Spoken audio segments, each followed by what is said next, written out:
I recently did a video about finding your purpose and discovering meaning to life and what that entails.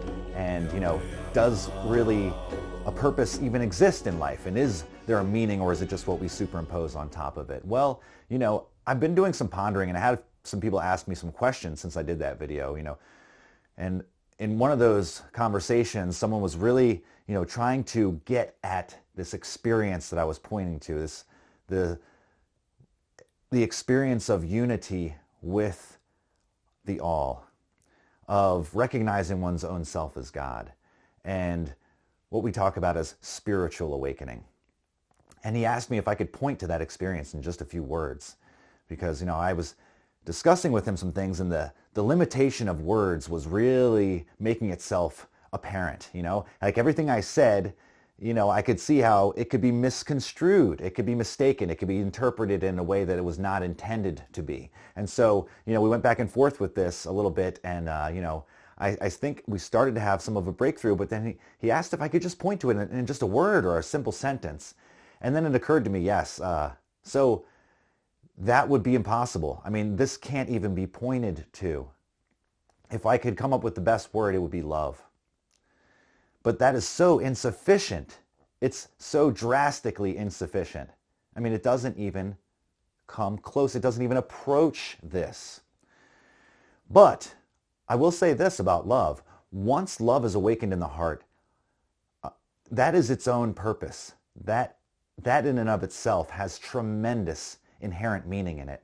And it is an awakening that sort of revolutionizes everything else in your life. And I can speak about this from direct experience. I mean, it doesn't matter how deep your understanding is, right? How woke you are, or, how much you know, right? None of that means shit if the heart isn't awakened. If you don't experience love emanating from the heart, unconditional love, if that hasn't awoken inside of you, right? And sometimes it can become apparent, and then it seems to go away. And then we start to experience the struggle of life. We start to experience problems and pressure and stress and anxiety. And we wonder, where are the answers? How can I find my happiness? Where is my peace of mind? And we're looking for it in all these external things and experiences and understandings, right? And relationships and all this kind of stuff. And none of it is satisfying. None of it ever satisfies us. And it can't.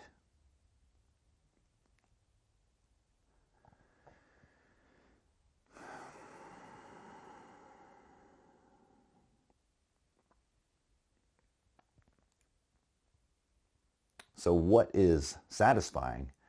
When the heart is awakened, everything is satisfying. Even misery is satisfying. You could be sitting there and you're completely in misery and in the dumps of a depression and everything. And if the heart awakens, you will suddenly realize that none of that means shit. And none of it even really mattered that much. Yeah, okay, so I've lost my whole family, and I'm being exaggerative here, right? But yeah, so I've been in this miserable situation. I lost my job, I lost my family, I lost my home. I'm living in a tent. But if the heart is awake, it's not going to burden you. It's the reality of the situation. Yeah. And you may realize that you need to do some things to take care of the body and to get yourself into a better position so that you can be of greater service in this world, and so you're not a burden to others. But at the same time, like, everything's going to be okay. You know that. You know it inside, in your core. Everything is going to be okay. Because the heart is awakened, because love is awakened. And I'm telling you guys that if you're experiencing struggle, if you're experiencing stress, if you're experiencing problems and it's burdening you and weighing you down, this is the solution. It's a transcendental solution, right? It doesn't require manipulating things and situations and people and thought and ideas and beliefs or any of that stuff. It just involves recognizing love.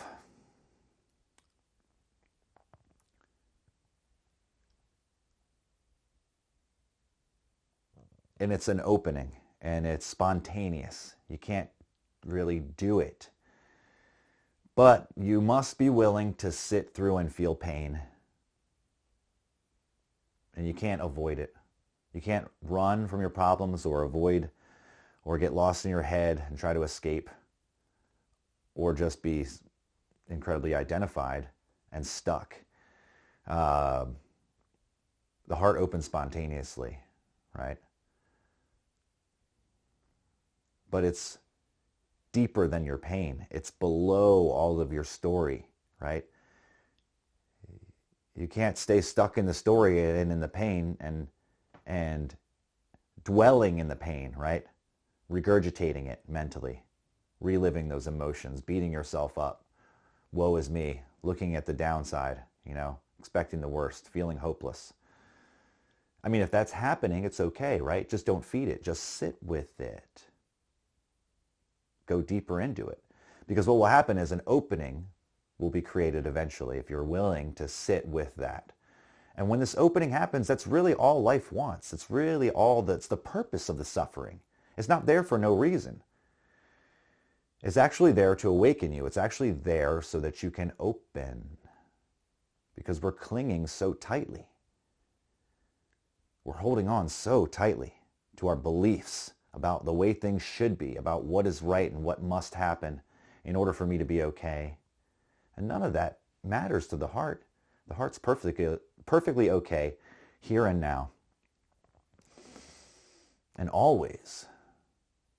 And you're going to be okay too. Everything is going to be fine.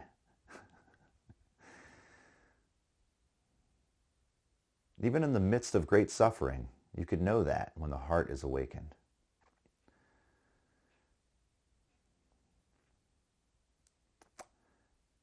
Great spiritual masters and teachers have spoken of this and called it the peace that passeth all understanding. It's incomprehensible, right? How could I be at peace when all this shit is going on? All this mayhem and chaos and turmoil. And yet, it's here. Undeniably present here. It is the most obvious, most present, most powerful thing. It's not a thing, right? It's a force. It's a consciousness.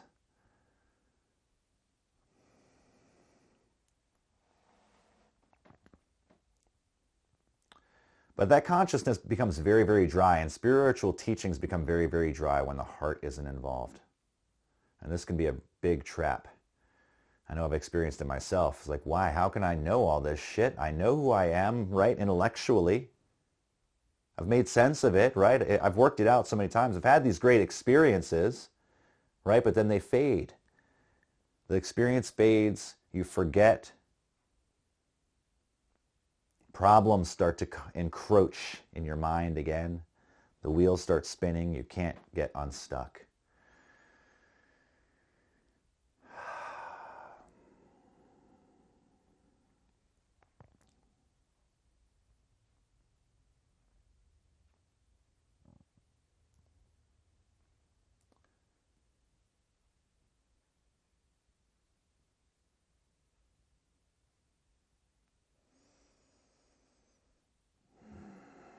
I am God.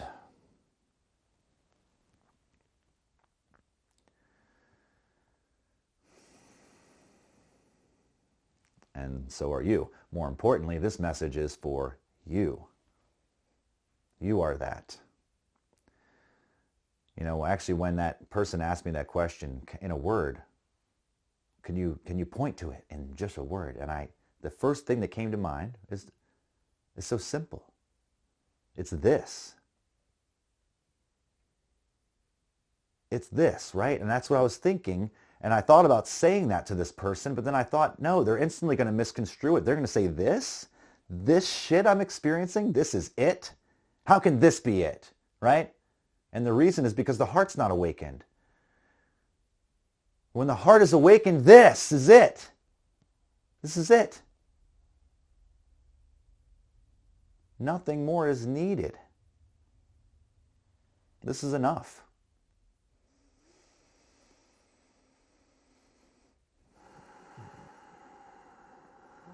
This is enough. And every moment is like this when the heart is awake. And all of life can be just different flavors of that one essential love.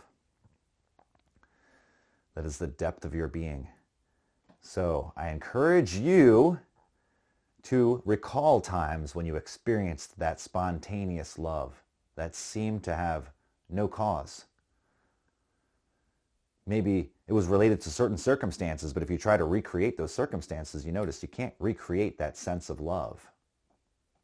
That was spontaneous. So recall those times, right?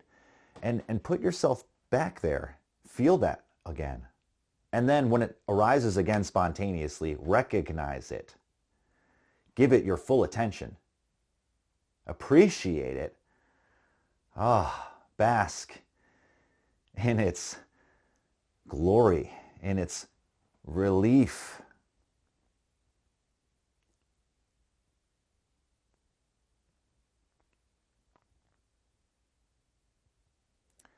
And then allow it to emanate out into the world at large, right? Out into your world. Allow that love to be pulsating. And you don't have to do this. It's already happening once the heart is awake. But if you give it attention, love it, right? With your intent, it will grow.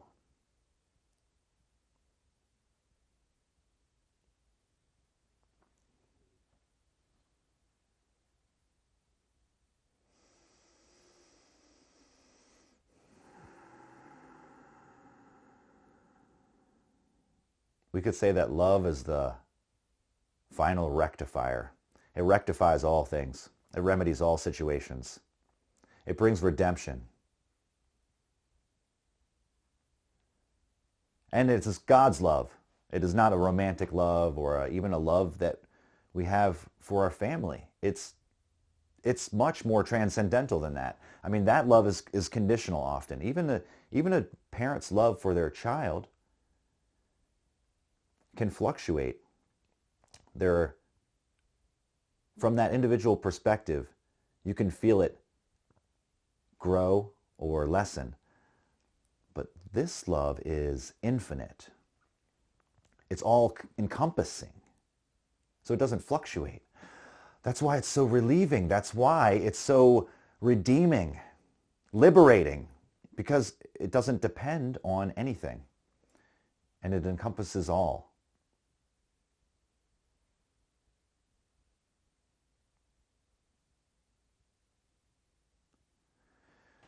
When this love is discovered and awakened, all those questions get answered.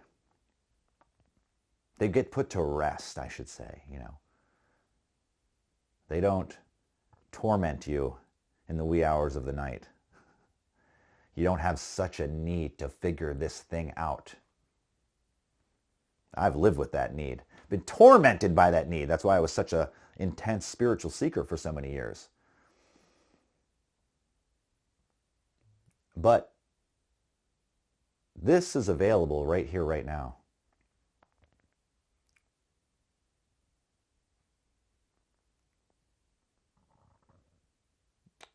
It doesn't depend on seeking. Yahweh, Yahweh. I mean, it is everywhere. Why would you need to seek it?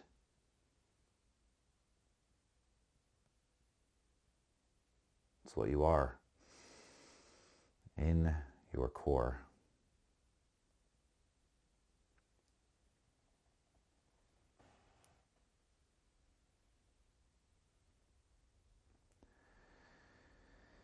So, my blessing to you is to awaken to that great love. May you awaken to that great love. May that great love awaken within you. May it flower within your being, even now.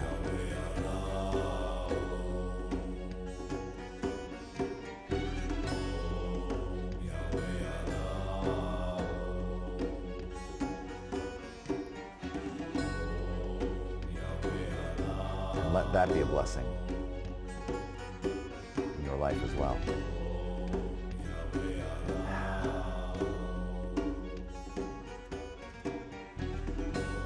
Until next time, I look forward to seeing you again, dear ones.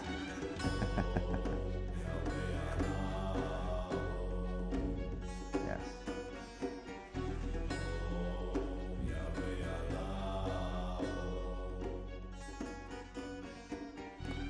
Much love.